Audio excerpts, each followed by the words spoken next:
శాసన మండలిలో బడ్జెట్పై చర్చ అధికార విపక్షాల మధ్య వాగ్వాదానికి దారితీసింది. వైసీపీ ఎమ్మెల్సీ వరదు కళ్యాణి రాజకీయ ప్రసంగాలు చేస్తున్నారని మంత్రులు తప్పుపట్టారు. కళ్యాణికి మద్దతుగా నిలిచిన మండలి ప్రతిపక్ష నేత బొత్స సత్యనారాయణ మంత్రులు పదే పదే అడ్డు తగలడం సరికాదన్నారు. గత 5 ఏళ్లు ఎన్నిసార్లు ఎంతమంది మంత్రులు మాట్లాడారో లెక్కలు తీద్దామా అని శాసనసభ వ్యవహారాల మంత్రి పయ్యావుల ప్రశ్నించారు. సభలో హుందాగా మాట్లాడాలని ప్రభుత్వం అర్థవంతమైన చర్చ కోరుకుంటోందని కేశవ్ స్పష్టం చేశారు. ఈ క్రమంలో మండలి చైర్మన్ సభను కాసేపు వాయిదా వేశారు. సంపద సృష్టించి హామీలు అమలు చేస్తానన్నారు అధ్యక్ష. ఏదో అధ్యక్ష సంపద సృష్టి సూపర్ 6 సూపర్ చీట్స్ గా అయిపోయింది అధ్యక్ష. ఈ బడ్జెట్ చూస్తే మేనిఫెస్టో ఏమో మాయాఫెస్టో అయిపోయింది అధ్యక్ష. బాబు షూరిటీ భవిష్యత్ గ్యారంటీ అనేది బాబు షూరిటీ ఎన్నికల గ్యారంటీలా తయారు చేస్తారు అధ్యక్ష. మొదటి సంతకం మెగా డిఎస్సీ ముఖ్యమంత్రి గారు సంతకం పెట్టారు. అన్నా క్యాంటీన్లు మొదలు పెట్టాం, పెన్షన్ ఇచ్చాము అధ్యక్ష. దీపం 2 కింద సిలిండర్లు ఇచ్చాము అధ్యక్ష.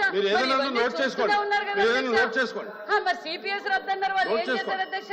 2000 రూపాయలు పెన్షన్ 3000 చేసేస్తామన్నారు అధ్యక్ష. 5 సంవత్సరాలైనా చేయలేకపోయినారు అధ్యక్ష. వాళ్ళు చేసిన అప్పులు మేము తీర్చుకుంటూ మళ్ళీ సంక్షేమ పథకాలు ఇస్తున్నాం. సంపద మెంబర్ మాట్లాడుతుంటే మంత్రులు వచ్చి ఆ విధంగా మాట్లాడడం అనేది కరెక్ట్ కాదు అధ్యక్ష.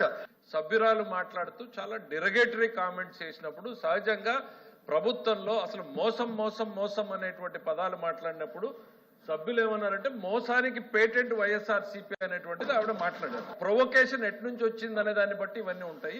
6 సూపర్ 6లో 3 సూపర్ 6లు ఇంట్రడ్యూస్ చేసిన తర్వాత ఇవేమీ జరగలేదు అని చెప్పినప్పుడు చివరిదాకా వెయిట్ చేయాలా?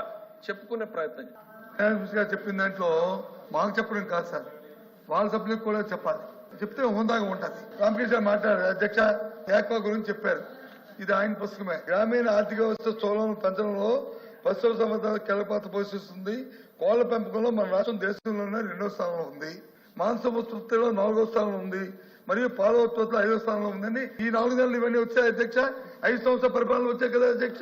ఈ బుక్ రాసింది మీరు వచ్చిన తర్వాత విద్యుత్ భారం వేసి ఆక్వా రంగాన్ని చంపేయాలని చూసినటువంటి ప్రభుత్వం మీది. మీరు చెప్పేది ఏంటంటే 4 నెలల్లో వచ్చింది అనేది కాదు.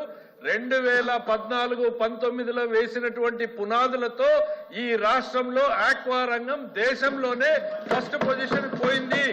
అది కంటిన్యూ అవుతోంది. మీ ప్రయోజనం వల్ల కాదు. ఈ రాష్ట్రాన్ని వచ్చి సర్వనాశనం చేశారనే విషయాన్ని మరి రామకృష్ణ మాట్లాడి అది అప్పుడప్పుడు కూడా మేము గౌరవ సాంప్రదాయాలు ఉండాలని కోరుకుంటున్నాం. కాదు డిస్టర్బెన్స్ కావాలి, అదే కావాలి. రామగోపాల్ రెడ్డి గారు ప్రతిదీ రాజకీయం చేయాలి అనుకుంటే ప్రభుత్వానికి ఉన్నటువంటి అవకాశాలు ఎక్కువ ఉంటాయి. మీరు దయచేసి అది గుర్తుపెట్టుకోండి. మేము ఆ ఉద్దేశంతో లేము. మీరు ప్రభుత్వాన్ని డిఫెన్స్ లో పెట్టాలనుకుంటే సమస్యని హైలైట్ చేయండి. భాషని మీరు హైలైట్ చేసే ప్రయత్నం చేస్తే సభలో గందరగోళం జరుగుతుంది. ఒక సందర్భంలో జగన్మోహన్ రెడ్డికి మేనిఫెస్టో 1 సంవత్సరం కాదు 5 సంవత్సరాలకు మేనిఫెస్టో అన్నారు అధ్యక్ష. దానికి ఉదాహరణ మనకు పెన్షన్ దాదాపు 3000 అనౌన్స్ చేస్తే 250 అనౌన్స్ చేశారు. అంచేత మేనిఫెస్టో అనేది 5 ఇయర్స్కి ఉంటుంది. బడ్జెట్ అనేది ఒక సంవత్సరానికే ఉంటుంది. అంచేత ప్రతి సంవత్సరం కూడా బడ్జెట్లో పెట్టుకుంటూ పోతారు. సూపర్ 6లో ఆల్రెడీ 3, 4 ఇంప్లిమెంట్ చేస్తున్నారు. మిగతా కూడా ఇంప్లిమెంట్ చేస్తారు. అంచెల వారీగా పెంచుకెళ్తామని చెప్పాం, అంచెల వారీగా పెంచాము. అంతేగాని మేమేమి ఒకసారి ఇస్తామని చెప్పలేదే. పెంచుకుంటూ పోతారంటే ప్రజల్లో కూడా పెంచి కూడా అసంతృప్తి పోయింది. ఆ అసంతృప్తి టాప్కి వెళ్ళిపోయిన తర్వాత వీళ్ళ కిందకు వచ్చారు అధ్యక్ష.